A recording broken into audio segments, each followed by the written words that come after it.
Now, although this leftist psychopath has tried to silence Charlie, they, of course, have made his movement unstoppable. TP USA has received over 54,000 new chapter requests nationwide. Now, Charlie Kirk's life goal was to get to 20,000 chapters, so it's more than doubled that now. And, of course, Turning Point USA is the fastest growing political organisation in the entire world. Caitlin, what are your thoughts on how this movement is just growing, especially after what happened so tragically last week? Yeah, Charlie would have been so proud. I really think this is the pendulum swinging and it's coming back with a vengeance. That's what we're seeing across the country, especially on college campuses. I could tell you from my time last year spent with Charlie on these college campuses, young people are done. They're done with being silenced. They're done with being punished for being or speaking their conservative views. They're done with being fed lies. They're done with the indoctrination. They're done with trying to have their minds stolen. And they're furious. They're furious at the censorship, the cancel culture. They're furious at a system that told them it was not okay to express their views. So the hard truth is the other side is refusing to accept what this movement is now going to become. They mess with the wrong people. Gen Zers and Gen Alpha are about to be some of the most conservative generations. I believe this to my core that we have ever witnessed. You cannot stop a movement that was forged in fire. And that's what we're witnessing right now. People are waking up in waves and they're looking for real leadership, real community, and a real mission. And that's exactly what Turning Point USA represents. Absolutely. And Charlie Kirk was a real leader. There was no one like him.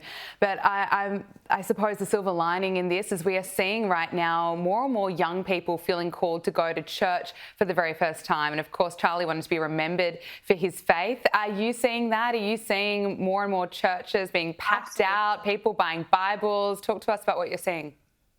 I would love to. I think we should call this the Charlie effect. What we're seeing right now is nothing short of a true revival. In this past week, thousands have shared on social media that for the first time they bought a Bible, or they prayed for the first time, or they visited or walked into church with their family and their young kids for the first time. And Gabriella, I was actually one of those people. I went to church for the first time in years this past Sunday because of Charlie. And I want to tell all your viewers, during my time at Turning Point, I shared with some of my family there how I was struggling with my faith. And I want to share the conversations I had. There was never any judgment. These conversations were meant with encouragement. They wanted to uplift me.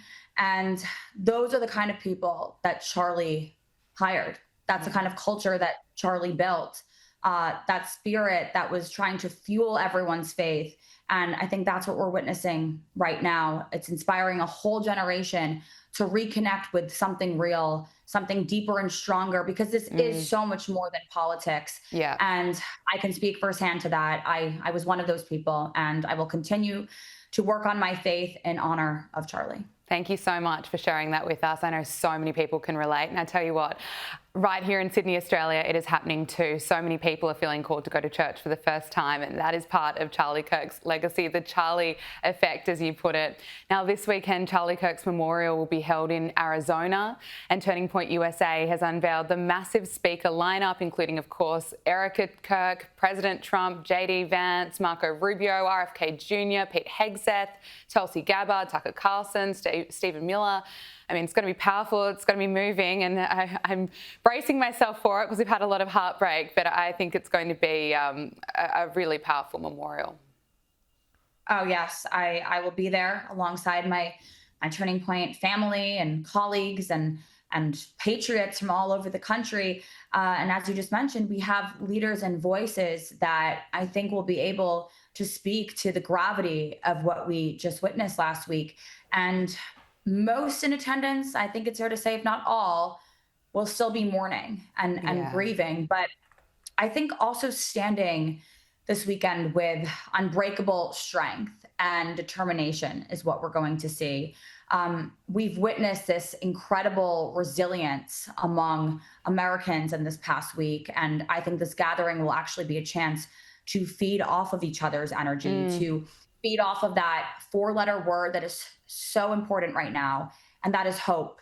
Yeah. I think we all need that. We all need to spread that message. And we're going to come together to remember that, to heal, and to recommit our determination to the fight that Charlie inspired. So it will be great. It will. Caitlin, before I let you go, I've got to ask you about the MAHA movement and fired CDC Director Dr. Susan Monarez. She's been grilled over recommending vaccines such as the Hep B vaccine for infants. Now, this was during a Senate hearing on RFK Jr.'s decision to oust Susan Monarez last month. And this was about, of course, the childhood vaccine schedule. Now, here is Rand Paul putting some questions to her, which she just refused to answer. Listen to this. What is the medical, scientific reason and proof for giving a newborn a hepatitis B vaccine if the mom is Hep B negative? I want to go back to the assertion associated. What is the medical reason for giving a hepatitis B vaccine to a newborn? See, everybody's like blithely going along. We can't change the childhood. You're somehow terrible if you want to change the childhood. We should be discussing what is the childhood vaccine schedule, and the burden should be on you. You want to make all the kids take this? The burden is upon you and the people you wouldn't fire to prove to us that we need to give our 6-month-old a COVID vaccine and that we need to give our 1-day-old a hepatitis B vaccine. That's what the debate ought to be about, not whether all vaccines are good or whether we live in Alice in Wonderland. Interesting watching that there, Caitlin. She couldn't answer. Of course not, because these people have no answers because they've all been bought by big pharma, by big agriculture. And I think what Senator Rand Paul did today was he sent a political earthquake through Washington and a shiver down the spine of every single parent in this country. I truly believe that every young mom was standing there watching this, actually getting the chills.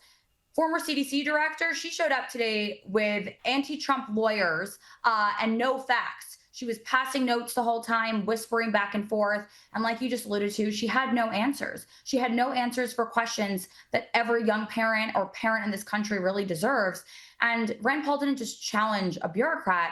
He challenged a total narrative that we've been fed for so many years. So I think this is just the beginning. She also accidentally admitted that our Secretary Kennedy, is going to change the vaccine schedules for kids. No longer will we just accept the status quo. And that means asking the hard questions, continuing to show up and ask these questions. We saw real leadership today. And I think the American people are going to refuse to accept weak answers. No longer will we accept those when our children's lives are on the line. So Absolutely. Today, truth was demanded and the accountability has only just begun. Caitlin Sinclair, thank you so much for joining us. Thank you.